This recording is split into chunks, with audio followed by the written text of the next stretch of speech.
Hello बच्चों, let's see this question. The question says which type of cell division helps in regeneration.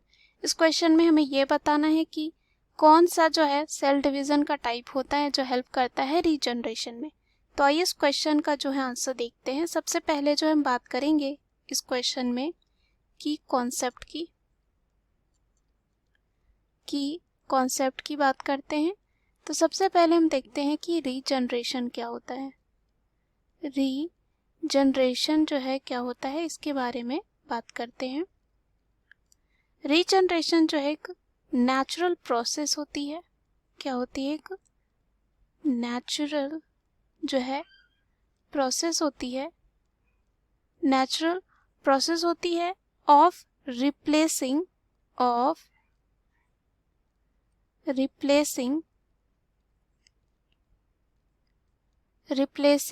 और कह सकते हैं restoring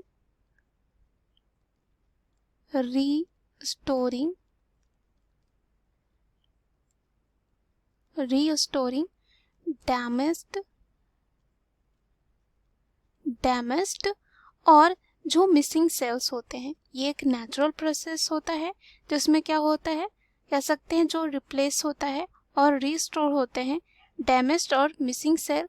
tissue भी हो सकते हैं, ऑर्गन भी हो सकते हैं, इवन पूरी की पूरी बॉडी भी यहाँ पे जो है क्या हो सकती है, रीस्टोर हो सकती है. उसके बाद ये जो होती है, जो रीजनरेशन प्रोसेस होती है, बोथ एनिमल एंड प्लांट में हो सकता है. एनिमल एंड प्लांट में जो है हो सकता है. उसके बाद यहाँ पे अगर हम बात करें, ये जो प्रोसेस होती है एक रीस्टोरेशन प्रोसेस है. रिन्यूअल होता है, यानी कि कोई भी यहाँ पे टिश्यू सेल अगर हट गया है, मिसिंग है, तो उसको क्या करेगा, रिन्यूअल होगा उसका, यानी कि फिर से आ जाएगा एंड टिश्यू ग्रोथ होगी, जिससे क्या होगा, सेल्स बनेंगे और कह सकते हैं ऑर्गेनिज्म और इकोसिस्टम जो है इसकी वजह से क्या होगा, बहुत ही अच्छा हो जाएगा. और यहाँ पे जो होता है कि जो यहाँ पे रीजनरेशन प्रोसेस होता है, इसमें क्या होता है, जो न्यू टिश्यू या कह सकते हैं कोई भी सेल बनता है, न्यू टिश्यू और कोई भी सेल जो बनता है वो सेम होता है जो ओल्ड जो है लॉस्ट टिश्यू होता है, यानी कि जो भी लॉस्ट पार्ट होता है या टिश्यू होता है या सेल, न्यू वन भी जो है उसी की तरह सेम होगा. उसके बाद अगर हम बात करें कि कौन सा जो है सेल डिवीज़न हेल्प करता है यहाँ पे रीजनरेशन में, तो सेल डिवीज़न की बात करें तो सेल डिवीज़न हम जानते हैं क्या होता है, जिससे पेरेंट सेल जो है क्या बनाते हैं, डॉटर सेल. सेल डिवीज़न की बात करें तो सेल साइकिल होता है जिसके द्वारा ये प्रोसेस होता है. सेल साइकिल को दो फेजेस में बांटा जाता है. पहला होता है इंटरफेज, दूसरा होता है माइटोसिस.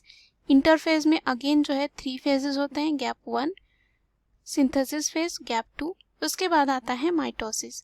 तो अगर हम यहाँ पे बात करें माइटोसिस की, तो माइटोसिस जो होता है यही जो है सेल डिवीज़न का ऐसा फेज होता है जो हेल्प करता है किसमें, रीजनरेशन प्रोसेस में. रीजनरेशन प्रोसेस में कौन सा जो है सेल डिवीज़न हेल्प करता है, माइटोसिस में. क्योंकि माइटोसिस जो होता है इक्वेशनल डिवीज़न होता है, यानी कि जो क्रोमोसोम नंबर होता है इसमें वो क्या होता है, इक्वल होते हैं. हम माइटोसिस का काम होता है keeps the chromosome number constant in the daughter cell. जितने पेरेंट सेल में होंगे उतने ही क्या होंगे, डॉटर सेल में है. और ये जो है प्रोड्यूस कर सकता है, जो माइटोसिस होता है ये जो है प्रोड्यूस कर सकता है स्ट्रक्चरली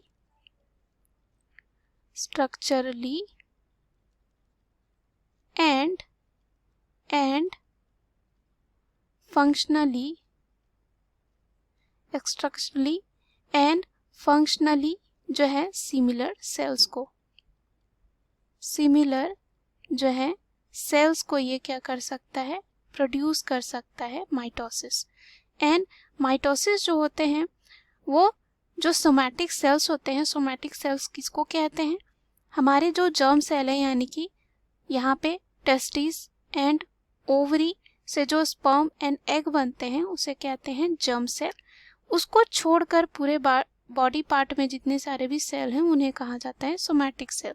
तो सोमैटिक सेल्स को ये क्या करते हैं, जो भी ऑर्गेनिज्म का सोमैटिक सेल्स होता है वहाँ पे ये क्या करते हैं, mitosis can keep all the somatic cells of an organism genetically similar. ये क्या रखते हैं, जेनेटिकली सिमिलर रखते हैं।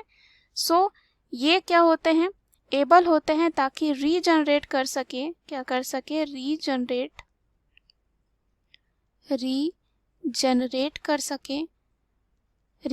कर सके पार्ट को, और जो लॉस हो चुके हैं, और कह सकते हैं ये होल ऑफ द ऑर्गेनिज्म को भी क्या कर सकते हैं, ये रीजनरेट कर सकते हैं और बना सकते हैं। So we have proved this question, which type of cell division helps in regeneration? Hope you understood it well. Best of luck.